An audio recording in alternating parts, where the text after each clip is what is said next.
So I come from a long line of men who fix things. Mechanics, carpenters, blacksmiths. You know the type. Dirty fingernails, always covered in grease and dust of some sort. My great-great-grandfather was a blacksmith. His son was a carpenter who carved the rolling pin used to craft the world's largest apple pie in 1929. His son operated a printing press, the old school type where you had to physically put in the letters and risk losing an ink-stained digit in the process. On the other side of the family, my great-grandfather was a grave digger. His son was a farmer who learned how to work on tractors because when you're a subsistence farmer, you fix your own damn tractor.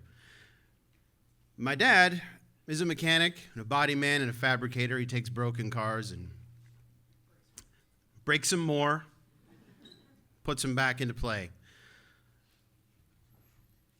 I was raised in a fog of tobacco smoke and clouds of sawdust, constant echoes of the blue streak of curses that would inevitably be let fly when that wrench slipped again.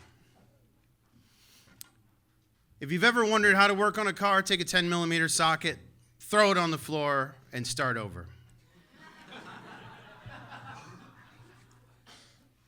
When I started writing songs, I approached songcraft with the same ethic that my father and his father before him approached work. You grind away at something, you build something from nothing, and in the end, you hope you have something that's useful, and if not, you tear it apart, you use it for something else.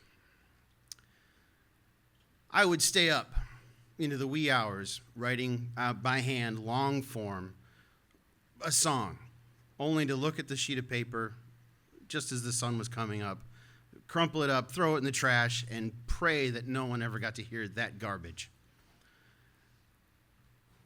In my experience, my favorite songwriters will tell you that they don't really write the songs.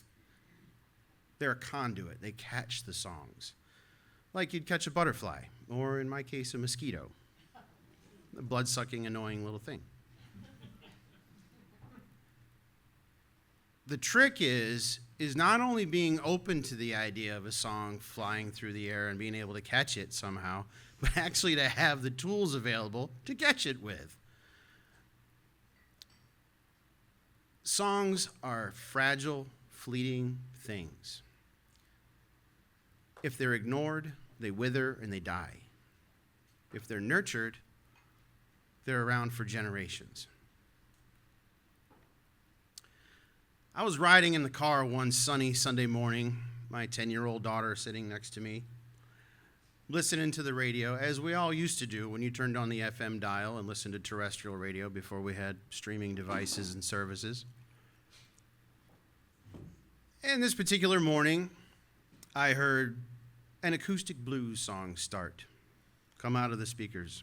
I liked the tone, I liked the melody, and I said so to my daughter. She goes, "Well, you should like it, it's yours." I said, "No." I said, "I don't play my stuff on the radio." She was completely unswayed. And a few bars into the song, and I was faced with that same cringy moment we all have when you hear your recorded voice played back to you in 4-speaker surround sound at volumes that should be reserved for concerts. Of course, the child was right. She's always right. Ask her, she'll tell you. My story begins on a dark stretch of highway, Highway 17, or the King's Highway. It runs from roughly north and south along the eastern seaboard, and this night it was the most direct route home from Charleston, South Carolina to Pawleys Island. I had just finished a run of shows in Charleston, hopped in my car after the gear was loaded and the band was paid and checks were in my pocket. That's cute. Highway 17 is a very dark stretch of highway, made darker still by the encroaching tall pines that loom over that piece of road. Occasionally, the trees break and give you glimpses into the salt marsh with a ghostly backlit of a sliver of moon, and it's a fragile, forbidding environment. That night, I happened to have my antenna up for whatever reason, and I caught a song. It happened. Didn't have to grind away at it, didn't have to hammer it. There it was, a song in my head. I had reached over, I had a voice recorder on the seat next to me. We tried to record the shows, so I had a recorder nearby all the time. I sang the lyrics, got the melody and everything right there. First try. It's like, wow, this is so cool. This never happened to me.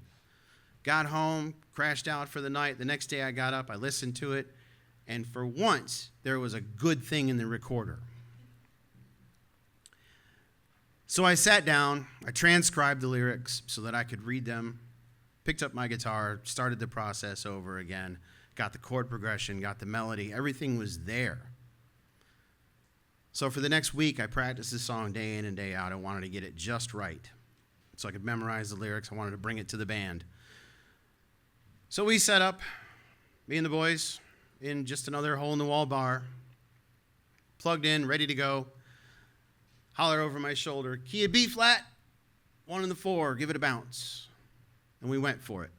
Didn't introduce the song, didn't talk about the song, just played the song. A few measures in, I looked over at the bar over here. I could see this. Bar stool boogie going on, you know. Look over here, there's a foot tapping. Look back there, there's a head bobbing. By the end of the song, the room was swaying, the band was sweating, everybody was into it. As we wound up, I introduced it as an original. And after the show, folks were coming up. Did you write that? You wrote that song. You didn't write that song. Oh, yeah, I wrote that song. Can't be. Oh, yeah, I wrote it. And I made myself a promise that if I ever got to record that song, that I would do it justice. Like we talked about, nurture, grow it.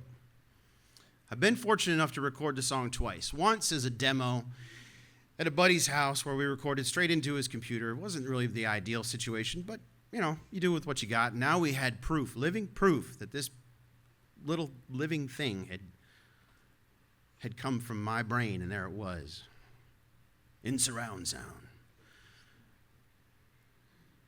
Years go by, bands come and go. I have an opportunity to go in the studio. And when I approached this song this time, it was a man on a mission. I had booked a studio for an entire day for this one track, one song. We're going to do a single, and we're going to do it right. I had notes, I had charts, I had studio musicians booked.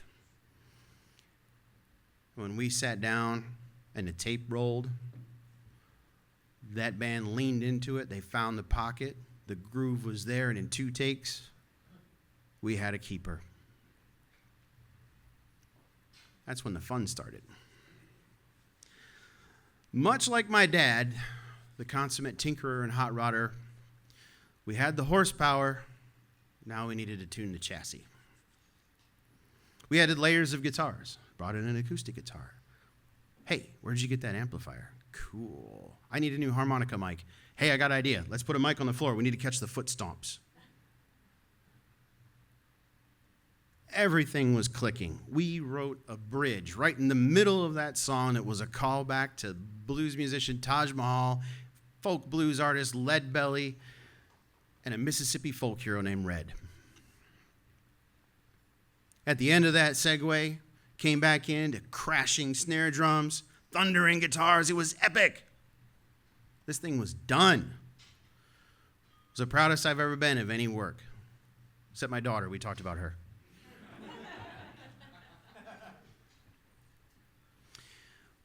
When I published it and started playing it out on the road in this form, I started realizing that people were singing along by the end of the song. It's kind of simple.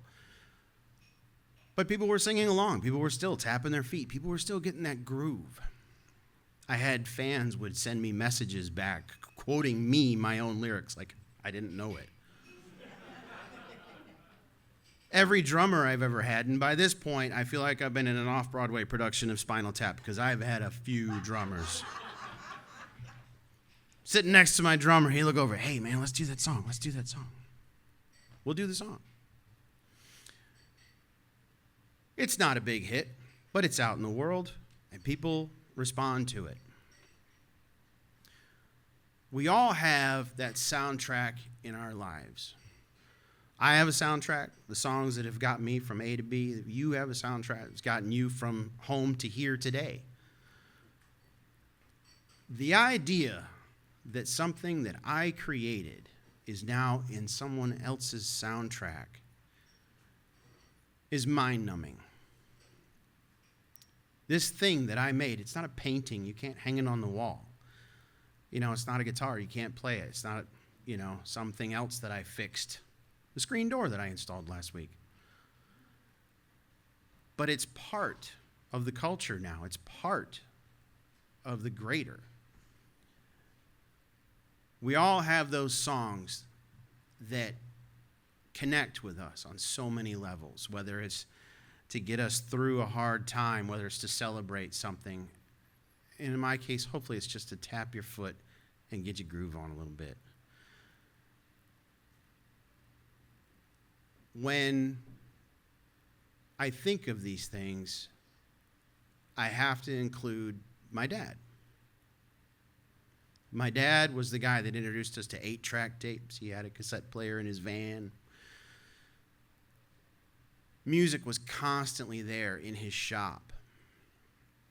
Loud. Always loud. How else would you play it? My dad loves this song. I have caught him jamming that song in his little tiny shop, shaking his bony little ass, just grooving to something that I made. I've caught him bragging about that song to his neighbors, because trust me when I say this, the neighbors can hear his music. Now, when I hear it, I recognize my song on the radio last night.